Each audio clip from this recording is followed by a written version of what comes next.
A visionary is someone who sees things as they will be, not as they would like them to be. Blue Shock Race was founded in 2014 and in just 6 months it brought its first kart to the track. The idea is rooted in the next generation regardless whether they aim to become drivers or not, and in an electric kart that does not claim to change the world but to expand the adrenaline and competitive offer of karting. It starts in the kids zone, a place where children can have fun and be inspired, and evolves into a prototype that reaches 175 km an hour. The evolution of Blue Shock Race leads exactly where its founder, Artis Doggins, wants it to go, everywhere, for everyone. Electric go-karts, many cases we try to compete petrol ones one-to-one, but what we see last couple years, especially launching new championships, that we bringing with electric karts in new audience, those who never been in karts itself or racing, particularly from the, for example, for sim racing industry and so on. And the reason why this new audience jumping in electric karts, because it's way simpler. It's new technology, and for them it's kind of iPhone with the wheels, which they can easily use. They understand what's the charging, they understand many things. And this is what we actually try to do with the electric karts, bringing new audience which never before look on the go-karts or racing at all. In 2018, Blue Shock Race launched a crowdfunding campaign, as any respectable, innovative company would. This marks the beginning of the first recognitions and the first real competitions on track with ultra-fast karts. At the heart of the Blue Shock Race projects are the power units, which can be installed on any chassis type from Mini to KZ. The top-of-the-line model in terms of performance and technology is based on the KZ, a CIK FIA homologated chassis equipped with front brakes and a zero-maintenance power unit, the target primarily. Yeah, more and more people we see from our customers' profiles, most of them are hobby drivers. Those who don't have the time for practicing so much, who want to get adrenaline, who want to really race but spend as less as possible energy to maintain and fix those karts. In the same time get instant performance, instant torque and power, and get this feeling that go-kart forgives you your mistakes. And this is kind of audience what we get in electric karts. And yeah, many cases they are young generation from the 10 till 13 years old. Especially juniors and young ones, but more and more as well we see the little bit like 30 plus, those who will be professional racing drivers, but really want to enjoy high level performance racing and do not anymore deal with the other dirty stuff which we had in before. Blue Shock Race is also about competition, of course. It started with its first race in Latvia in 2018 and quickly expanded to countries like New Zealand, Hong Kong, Singapore, Germany, Mexico, the UAE and the USA. The United States in particular is the true home for Blue Shock's race electric karts, the birthplace of go-karts, where you might expect strong prejudice against electric vehicles, yet instead they do not push this mentality from the 4 or 5 years old become the Formula 1 driver. It's not the purpose why they use the karts, most of them. So they use more for fun, for adrenaline, for racing, and we just bring more action for them without these high results and steps for the Formula 1. That's why I think there's many more opportunities there. Plus, the regulations and other stuff is way more open. If you want to launch the championship, you need to deal with the safety and the rest of the things, but it's not like super strict regulated for US market like here.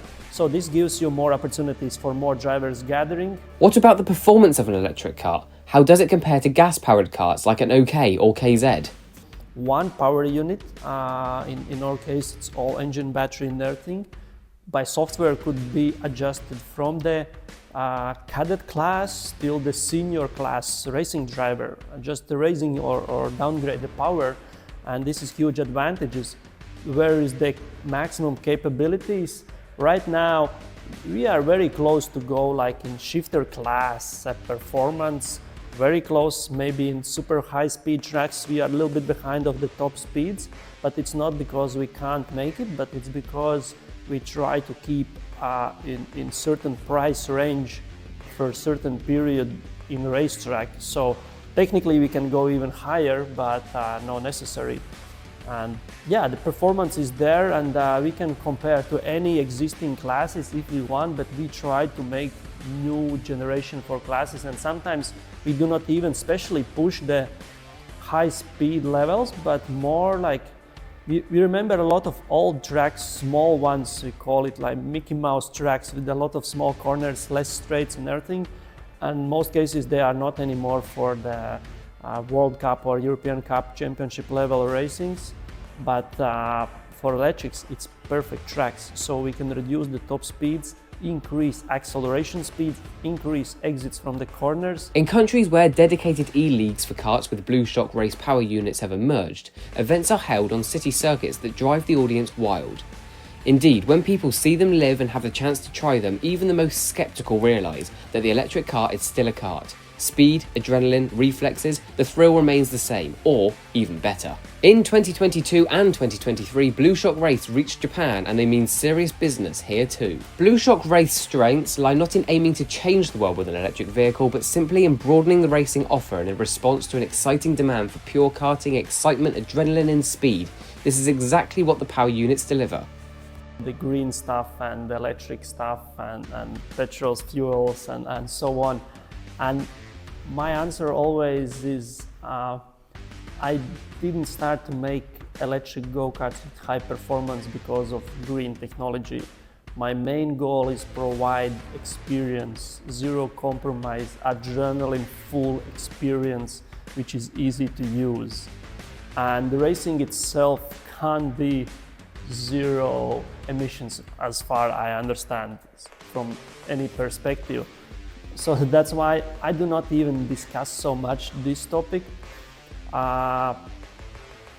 There is possibilities how you can avoid many things, and for example, yes, we do not make noise pollution in the tracks next to houses, or we do not make direct pollution in the track with the smokes or something, but it's kind of side effects for the electric technology, I would like to say.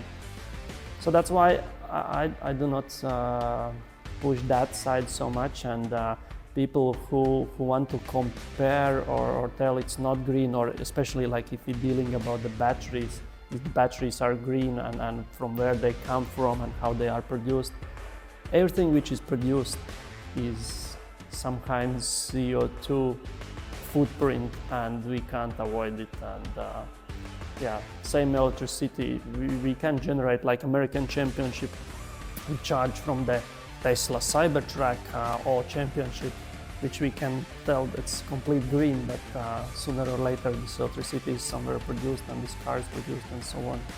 So that's why, yeah, it's kind of, in our case, more about performance and technology, not so much about the green things. I do not want to say that it's no green, but that's not priority in our case. When it comes to pushing the limits of speed, electric karts have no potential limits other than those chosen by the manufacturer through mapping based on track characteristics. At the Gotland Speed Ring in Sweden, a new speed record of 163 kilometers an hour was recently set. And what do you think? Let us know in the comments, but only if you've actually driven one. No haters, please.